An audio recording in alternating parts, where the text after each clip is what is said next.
In the gospel, Jesus selects the most unlikely person in the neighborhood, a homeless beggar born blind, to make Jesus known among his neighbors as the Son of God.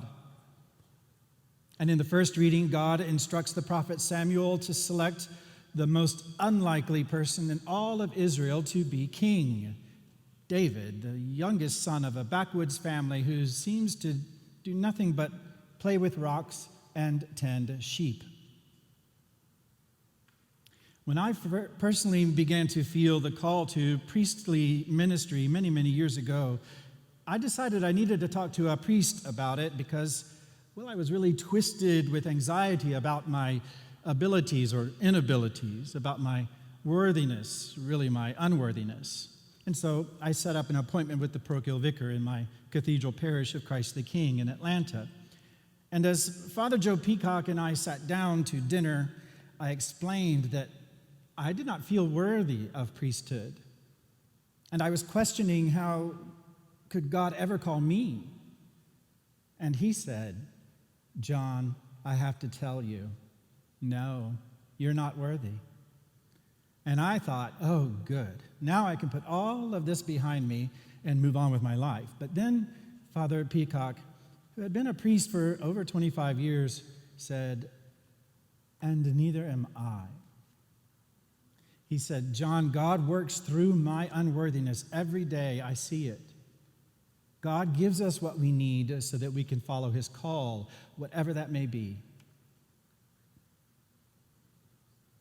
I quoted something very similar to it in the note that I wrote you, my parishioners of St.Lawrence, today, and to whomever else subscribes to our daily constant contact email list. I quoted 1 Peter 4:11 that says, "Whoever serves must do so with the strength that God supplies." And this is important, I think, for you to hear, to realize, and to understand, and to believe, most especially in this most difficult, unprecedented time of global pandemic. I mean, I don't know about you, but this is my first one. I've never done a global pandemic before. I've never been a priest in one, nor have I had to shepherd a parish community through one. I'm in uncharted territory. I haven't been trained for this particular scenario, and my guess is this is your first global pandemic too, and that you've had similar thoughts about unworthiness and incapability in new, unfamiliar situations. Because we're kind of stumped, aren't we, and stunted and stuck all of a sudden with everything familiar grinding to a halt. Even where we do still move about, we have to do so slowly and carefully and with some trepidation. Naturally, we're going to wonder, how can I do this? How can I stay by myself in one room for so long? How can I work from home? How can I deal with these kids home from school all day? How can I keep from getting sick because I work in a hospital? How can I stay connected with my parishioners? How can I say Mass to an empty church?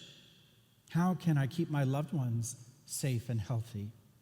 How can I know that God is present when I am so fearful, confused, and feel so heavy laden with responsibilities that I never thought would be mine? Honestly, how am I supposed to do all these things that I don't know how to do?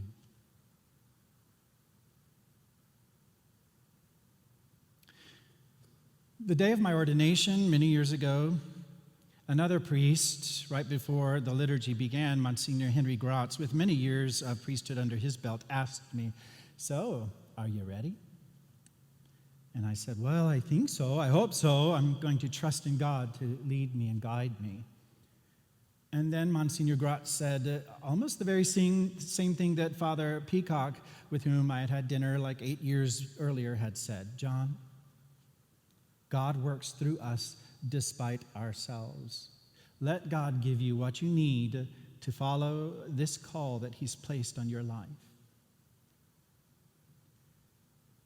Well, that's the same message that that boy named David, who became king of God's chosen people, learned to do, to rely on God to empower him. It's the same message that the homeless beggar whose blindness Jesus healed learned to do, to rely on this gift that God had given him to become a most powerful witness to his neighbors about who Jesus is.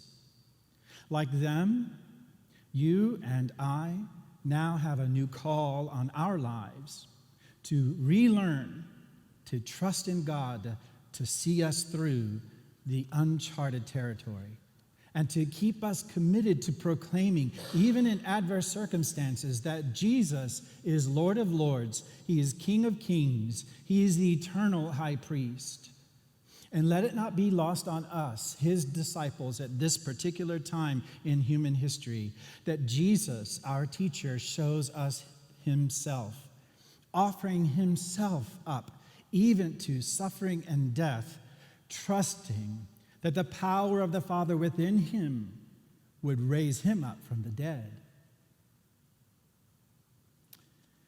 You, my brothers and sisters of St. Lawrence, and all of you who are joining us over the airwaves, you are being called in this unprecedented time to see anew what this global crisis has maybe blinded us to a little bit, that God is your strength when you feel weak, that God makes it possible when you can only see the impossible, that God will increase your faith when you have doubt, that God will calm you when your anxiety is going through the roof, that God will embolden you when your fears threaten to crush you. Let this strange time of global pandemic be an opportunity for some real spiritual growth, to become more aware with eyes wide open of God's presence in the midst of this, our new reality, to trust God's power to enable us to do what seems impossible, to believe in and experience God's abiding love so as to be authentic proclaimers of the good news, even when it seems like there's nothing but bad news all around. You can do this. I can do this. No, not on our own. Of course not.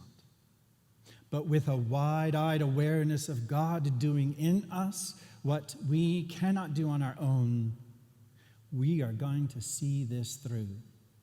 Amen? Amen.